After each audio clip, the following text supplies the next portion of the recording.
Welcome. This is Behind the Curtain, and I'm Betsy Jordan. In December of 2023, I sent what I hoped would be published, and I realize now, as I read over this, why it wasn't published then. But I want you to hear me out, and then I'll put it back in context. This one's going to be a little longer. I try to keep them between 6 to 10 minutes, but this particular video is about this article that I wrote, and it is to lay out what I was seeing at the time and to try to unravel some things that seemed complicated. And I felt, because I saw certain things, that perhaps I needed to share them, but I wasn't sure who all to share them with. I did end up sharing them with quite a few people, my thoughts, and as those thoughts were shared among smaller groups of people, things started to come to pass as I had foreseen them in this article that I wrote back in December. Now, remember the stage is this: President Biden was president at the time. The United Nations was voting on a ceasefire even then. Not much was known about October 7th. In fact, Anderson Cooper wasn't going to come out and say and have his special until January of 2024, this year. And so here we are. All of this is frightening. None of this is pretty. All of this is heart-wrenching. And none of this looks like it's going to be over anytime soon. Palestine has come to the table at least 3 times, and all 3 times at the last minute have reneged on statehood. We're not sure all of the reasons why, and this comes from former Secretary of State Hillary Clinton. I paraphrase. Biden has to support his allies. I fully support his position, and while a 2-state system is the only permanent solution, we cannot trust Hamas. Hamas would just as soon behead you as look at you, and they are supported by Iran, which is the most misogynistic regime on the planet. Hamas uses rape of women and children as a war tactic. Hillary's words brought me up short because I'm always dovish when it comes to war, a pacifist. If I'm going to be an ist, that is one that I would claim. She was hawkish on this one, on this position. Her position, and does seem like this administration's position, is to support Israel full force. But make no mistake, that is strategic. Why? Because we would like to get our hostages out, which is why Hamas might keep American hostages. Israel is more than an ideological ally. They are a geopolitical imperative. And if we don't have Israel's cooperation, we can kiss our influence in that part of the world goodbye. They have us, as one might say, by the short hairs. Stepping out in favor of humanitarian aid for the Palestinians for a 2-state system is an imperative move also. Kamala Harris is playing a vital role in setting additional context here. Now, this was before she became Democratic nominee, okay?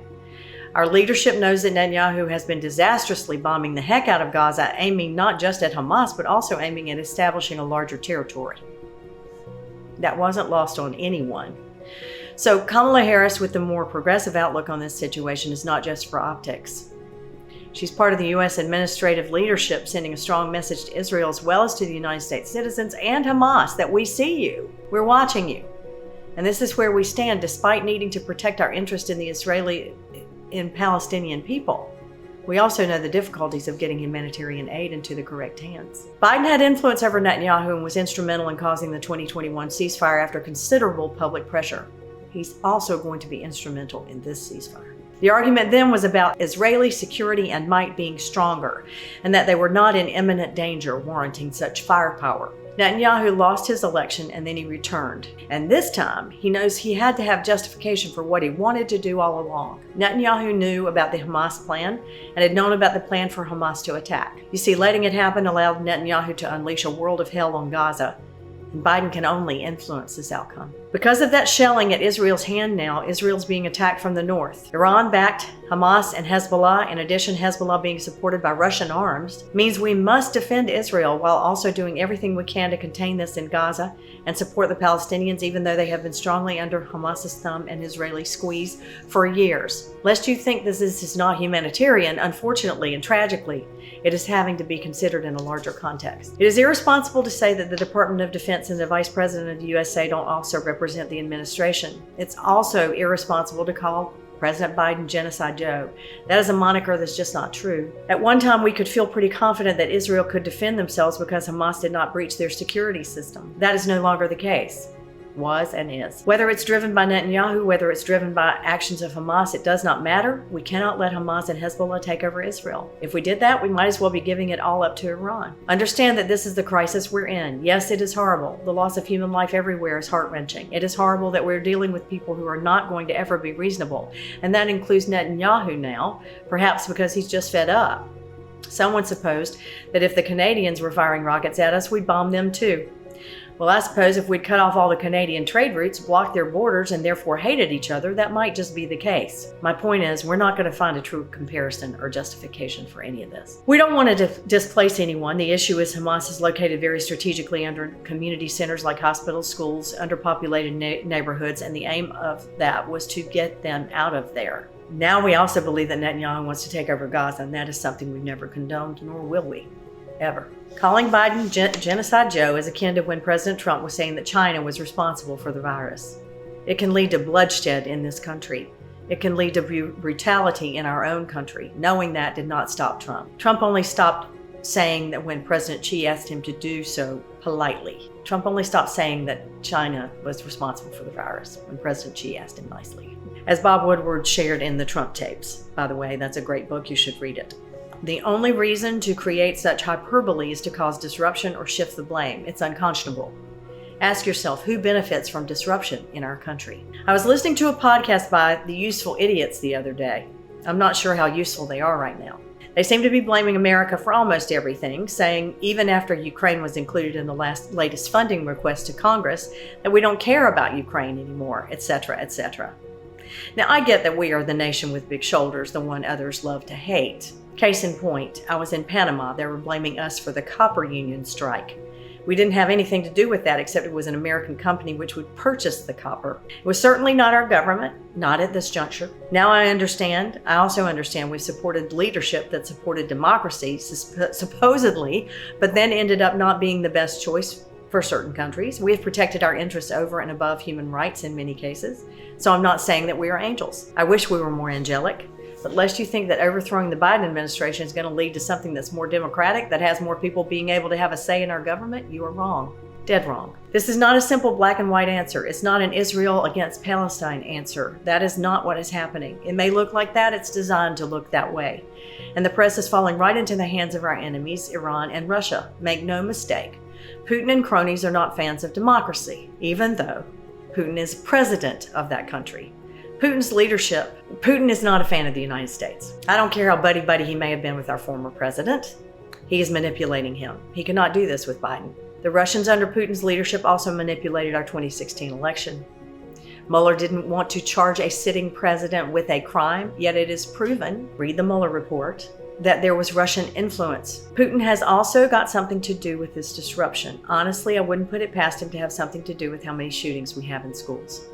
This is not me on a witch hunt. This is me saying, let's look at what's behind the curtain on that one a little bit later. Don't be a party to this. I say with all respect to people like John Cusack, to university presidents, to students, protesters, anti-Semites, anti-Palestinians, and useful idiots. It's useful to know that the term useful idiots is taken right out of the Russian playbook reserved for egotistical businessmen who go to Russia and think that Russians are their friends. Be careful, Americans. Pay attention. Do not let someone else take over our country by stirring the pot. Don't buy into the drama. I am against escalation. I'm against proliferation. I am against war.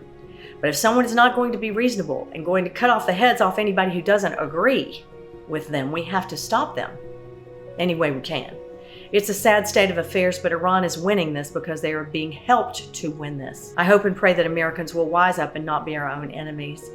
Let us figure out how we can band together and support our country. I'm not cynical enough yet to believe that the two-state system is not possible. Israel, Palestine, I believe it is. I believe the time is right now for us to support the two-state system.